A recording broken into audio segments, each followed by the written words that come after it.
Have you ever walked into a car dealership and felt like you accidentally stumbled into a luxury yacht showroom? Because apparently in 2025, nearly 1 in 5 new car buyers is walking out with monthly payments over $1,000. $1,000. That's more than most people pay for rent in entire cities across America. Yet somehow, we've reached a point where dropping 4 figures every month just to drive to work has become the new normal. My name is Nick, and I spend way too much time analyzing financial trends that make absolutely no sense until you dig deeper and realize they make even less sense than you originally thought. If you're someone who looks at these astronomical car payments and wonders whether you're missing something or if the entire world has lost its collective mind, make sure to hit that subscribe button because today we're pulling back the curtain on one of the most financially destructive trends of our time. Now, before we dive into who can actually afford these payments, let me share some numbers that will either make you feel better about your financial situation or completely terrify you about the state of American consumer debt. The average car payment for new vehicles currently sits at $745 per month. That's the average. But here's where it gets interesting. And by interesting, I mean deeply concerning. Nearly 20% of new car loans now carry monthly payments exceeding $1,000. 20%. That means if you walk into any parking lot and count the first 10 newer cars you see, roughly 2 of them are likely costing their owners more than $1,000 every single month. But wait, because it gets better, more than 22% of borrowers opted for 84-month loans in the second quarter of 2025. 84 months, that's 7 years. 7 years to pay off something that starts depreciating the moment you drive it off the lot. So we're talking about loan terms that are longer than most people stay at their jobs, longer than the average romantic relationship, and approaching the length of time it takes to get through elementary school. The stark reality is that affordable car payments have become about as common as unicorns in downtown Manhattan. Only about 10% of new car payments were under $400, while nearly 18% were over $1,000. Think about that for a moment. You're almost twice as likely to find someone making a 4-figure car payment as you are to find someone making a payment under $400. So how did we get here? How did we go from a world where a car payment over $500 was considered steep to one where a $1,000 payment barely raises eyebrows? The answer lies in a perfect storm of economic factors that have converged to create what I can only describe as automotive financial insanity. First, let's talk about the elephant in the room. Vehicle prices. The average cost of a new car is sitting just below $50,000 for something that most people use primarily to sit in traffic and visit the grocery store. To put this in perspective, $50,000 is more than the median household income in states like Mississippi. We're talking about people financing an entire year's worth of income just to have something to drive. But the sticker price is only part of the story. The average amount financed for new vehicles climbed to over $42,000 in the second quarter of 2025. That's an all-time high, and it represents money that buyers are borrowing, not paying up front. The average down payment has actually decreased to around $6,400, which means people are putting less money down while the total cost continues to climb. It's like trying to climb a mountain while the mountain keeps growing taller. Then we have interest rates, which have decided to join the party fashionably late, but with maximum impact. The average auto loan interest rate hit 7.2% for new car loans and nearly 12% for used car loans. Remember when 0% financing was everywhere? Those days are gone. 0% car loans have shrunk to less than 1% of all loans, the lowest share on record since 2004. So not only are people borrowing more money for more expensive cars, but they're paying significantly more interest on that borrowed money. The elimination of attractive financing incentives has forced consumers to accept market rate loans at historically elevated interest rates. Automakers used to subsidize low interest loans as a way to move inventory and attract buyers. Now, with supply chain issues and inventory shortages largely resolved, manufacturers have less incentive to offer these deals. Why give away margin when people are apparently willing to pay full price plus interest? This brings us to perhaps the most troubling aspect of this entire situation. Negative equity. 26.6% of trade-ins toward new car purchases had negative equity in the second quarter of 2025. That's more than 1 in 4 people who owed more on their existing car than it was worth when they decided to buy a new one. The average amount owed on these upside-down loans was nearly $6,800. Here's how this financial trap works. You buy a car with a small down payment and a long loan term. The car depreciates faster than you pay down the loan, so you quickly find yourself underwater. A few years later, you want or need a different car, but you owe more than your current car is worth. That negative equity doesn't just disappear, it gets rolled into your new loan, making your new monthly payment even higher than it would have been otherwise.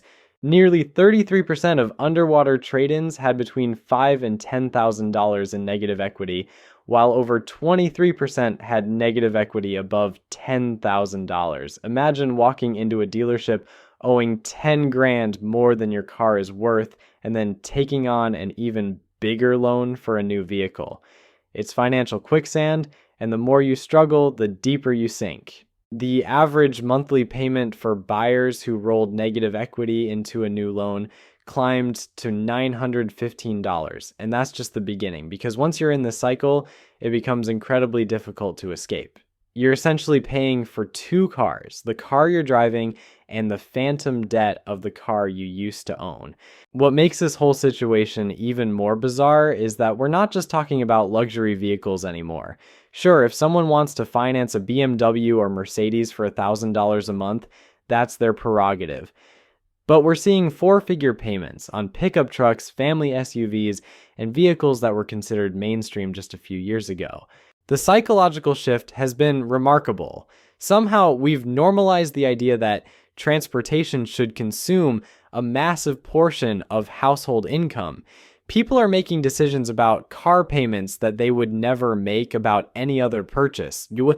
Would you finance a television for 7 years? Would you roll negative equity from your old refrigerator into a loan for a new one? Of course not. But when it comes to cars, all rational thinking seems to go out the window. And here's the thing that really gets me. Many of these buyers could afford much less expensive transportation if they were willing to make different choices. But shoppers want larger and more luxurious vehicles, and they're willing to pay more later for the privilege of having them now. The difference between the base price of a vehicle and the higher trim model that shoppers actually bought averages about $11,500. That's 33% over the vehicle's starting price. This isn't just about keeping up with the Joneses anymore. It's about keeping up with a version of the Joneses that probably can't afford their lifestyle either. We've created a culture where your car payment has become a status symbol, where people brag about their monthly payment like it's some kind of achievement rather than a financial obligation. The real question becomes who exactly can actually afford these payments, and the answer might surprise you or terrify you, probably both. According to financial experts, car payments should represent no more than 15% of your monthly take-home pay for new cars and no more than 10% for used cars or leases. So let's do some quick math that will either make you feel better about your Honda Civic or worse about the state of American finances. For a household to comfortably afford a $1,000 monthly car payment using that 15% rule, they would need approximately $6,700 in monthly take-home pay. That translates to roughly $100,000 to $120,000 in annual gross household income, depending on your tax situation and how much Uncle Sam decides he needs for his own car payments. Now, here's where things get interesting. The median household income in the United States is around $84,000. That means half of all American households earn less than that amount. So, right off the bat, we can see that a significant portion of people taking on these $1,000 payments probably shouldn't be, at least according to traditional financial wisdom. But since when has traditional financial wisdom ever stopped Americans from making questionable money decisions? Let's look at this from a state perspective, because geography matters when you're trying to figure out who can afford to light money on fire every month. Maryland has the highest median household income in the nation at over $94,000. Even in the wealthiest state, the median household would be stretching to handle a $1,000 car payment comfortably. On the other end of the spectrum, Mississippi has the nation's lowest median household income at under $45,000. In Mississippi, a $1,000 car payment would represent more than a quarter of the entire household's gross income before taxes. That's not a car payment. That's financial self-destruction. But let's get more specific and talk about who actually is taking on these massive payments. The data reveals some fascinating patterns that tell us a lot about American spending priorities and financial decision-making. Generation X leads the charge, with nearly 11% of Gen Xers carrying at least one car payment over $1,000 per month. This makes sense when you think about it. Gen Xers are typically in their peak earning years, often supporting families and needing larger vehicles like SUVs and trucks for practical purposes. They're also old enough to have established credit and young enough to think they'll be earning more money forever. Baby boomers come in second at 8.6%, followed by millennials at 8%. Generation Z brings up the rear at just over 3%, which is probably because most of them are still trying to figure out how to afford avocado toast, let alone a luxury car payment. Though give them a few years and I'm sure they'll catch up to their financially irresponsible elders. Here's something that might surprise you. Borrowers with excellent credit scores are actually more likely to have these massive car payments than those with poor credit. This isn't because people with good credit are necessarily wealthier, though that's often the case. It's because lenders are more willing to extend large loans to credit-worthy consumers. If you have a 750 credit score, a bank will happily let you borrow enough money to buy a small house as long as you're using it to purchase something that loses value every day. The geographic breakdown is equally revealing. Texas leads the nation with nearly 13% of auto loan holders making payments of $1,000 or more. Nevada comes in second at almost 12%, followed by Wyoming and Georgia. These aren't necessarily the wealthiest states, but they tend to have cultures that value large vehicles and aren't shy about financing them. It's worth noting that some of the wealthiest states, like Massachusetts and New Hampshire, have lower percentages of four-figure car payments, suggesting that even high earners in these regions tend to be more conservative with their automotive spending. Let's paint a picture of what this looks like in real life. Consider a dual income household in a metropolitan area where both partners work professional jobs earning a combined $120,000 annually. On paper, this sounds pretty good. They're well above the national median income. They probably have nice jobs, maybe even ones that require them to drive to client meetings or maintain a professional image. After federal and state taxes, Social Security, Medicare, and other deductions, their take-home pay might be around $85,000 annually, or roughly $7,100 monthly. A $1,000 car payment would represent about 14% of their take-home income, right at the edge of what financial advisors recommend. So far, so good, right? But here's where the math gets ugly fast. You think you're signing up for a $1,000 monthly commitment, but that number is a lie. That is just the fee to park it in your driveway. Let's look at the real-world invoice that the dealership conveniently forgot to print out. Insurance. On a brand new vehicle, premiums have skyrocketed. You're looking at another, $500 to $200 a month easily. Fuel. Unless you're pushing it to work, gas is going to run you another $200 a month. Maintenance. And even new cars need love. Tires, oil, and the occasional, what does that sound? Adds another $100 monthly. So let's do the math. Your $1,000 car payment is actually a $2,500 monthly transportation bill. Remember that couple taking home $7,100 a month? Suddenly, that one car isn't taking up 14% of their income. It's chewing up over 21% of their net pay. and that is before they pay a single dollar toward rent, groceries, or student loans. This calculation assumes they have only one car payment. Many families find themselves needing two vehicles, especially if both partners work and they live in an area without reliable public transportation. If both partners carry $1,000 payments, suddenly $2,000 or 28% of take-home income is devoted solely to car payments. That's before insurance, which has risen dramatically in recent years, before maintenance, fuel, registration fees, and all the other costs of vehicle ownership. Add in insurance costs that can easily run $600 to $800 monthly for two newer vehicles, and transportation expenses could consume 35 to 40% of household income. Remember, this is a household earning significantly more than the national median, and they're already pushing the boundaries of financial sanity. The situation becomes even more precarious when you factor in other major expenses. Housing typically represents the largest expense for most households, often consuming 25 to 35% of income. Add childcare costs, which can easily run $1,500 to $3,000 monthly in many metropolitan areas, healthcare expenses, student loan payments, and the recommendation to save 15 to 20% of income for retirement, and suddenly that six-figure household income doesn't seem quite so comfortable. This is the hidden reality behind these $1,000 car payments. Even households with above average incomes can find themselves financially strained when they prioritize transportation expenses over other financial goals.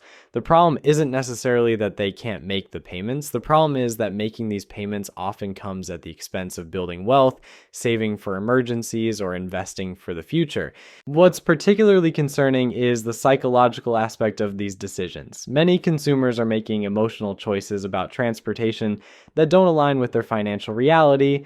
There's something about car shopping that turns rational people into financial risk takers. Maybe it's the excitement of driving something new or the status associated with certain brands and models. Maybe it's the way dealerships present financing options that make everything seem affordable when broken down into monthly payments. The truth is, very few Americans can actually afford a new car without it hurting them financially. A common guideline suggests the 24-10 rule. Put down 20% of the purchase price, take out a 4-year loan, and spend no more than 10% of monthly take-home pay on the vehicle. Using this more conservative approach, that same household earning $120,000 annually should be looking at car payments around $700, not $1,000. But here's the disconnect between financial wisdom and consumer behavior. People don't want to follow conservative guidelines when it comes to cars. They want the latest technology, the highest safety ratings, the most luxurious interiors, and the most powerful engines. They're willing to stretch their budgets to get these features, often justifying the expense by telling themselves they're investing in safety, reliability, or resale value. The dealerships love this logic because it allows them to sell more expensive vehicles to people who think they're being financially responsible. Oh, you're concerned about safety? Well, this model has 17 more airbags and a collision avoidance system that can probably prevent accidents that haven't even been invented yet. That'll be an extra $15,000, but hey, can you really put a price on your family's safety? Of course not, which is why you'll finance it for 84 months at 8% interest. The reality check comes when you start looking at what these payments actually represent over the life of the loan. A $1,000 payment for 7 years equals $84,000. $84,000 for something that will be worth maybe $20,000 at the end of that loan term. You're essentially paying $64,000 for the privilege of driving a depreciating asset for 7 years. That's more than many people's entire annual salary just evaporating into the automotive ether. And here's the part that should keep you awake at night, that $84,000 could have been invested instead. If you took that $1,000 monthly and put it into a diversified portfolio earning 8% annually, you'd have over $130,000 after 7 years. Instead, you have a 7-year-old car that needs new tires and probably a transmission repair. But let's get back to the question of who can actually afford these payments, because the demographics reveal some fascinating and troubling patterns. Many luxury car buyers are older individuals who have paid off their homes, freeing up significant monthly cash flow. When you're no longer making mortgage payments, suddenly a $1,000 car payment doesn't seem so outrageous. These buyers often have accumulated wealth and stable incomes, making them genuinely able to afford premium transportation. However, this represents a relatively small segment of the market. The concerning trend is the number of younger buyers and middle-income families who are stretching to afford these payments. They're often motivated by a combination of factors that don't necessarily align with sound financial planning. Maybe they need a reliable vehicle for a long commute. Maybe they want something safe for their growing family. Maybe they just got a promotion and feel like they deserve to treat themselves. Whatever the motivation, many of these buyers are making decisions based on what they can afford monthly rather than what they can afford totally. This monthly payment mentality has become pervasive in American consumer culture.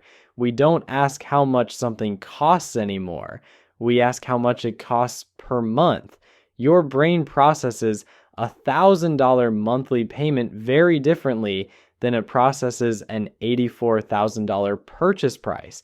The financing industry has become incredibly sophisticated at exploiting this psychological quirk. They'll show you payment calculators that break down the cost into manageable looking monthly chunks.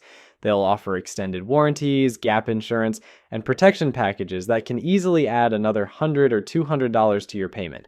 But they'll present it as just a small additional monthly cost. Before you know it, your reasonably priced vehicle has become a premium priced financial commitment. So, who can actually afford these $1,000 car payments?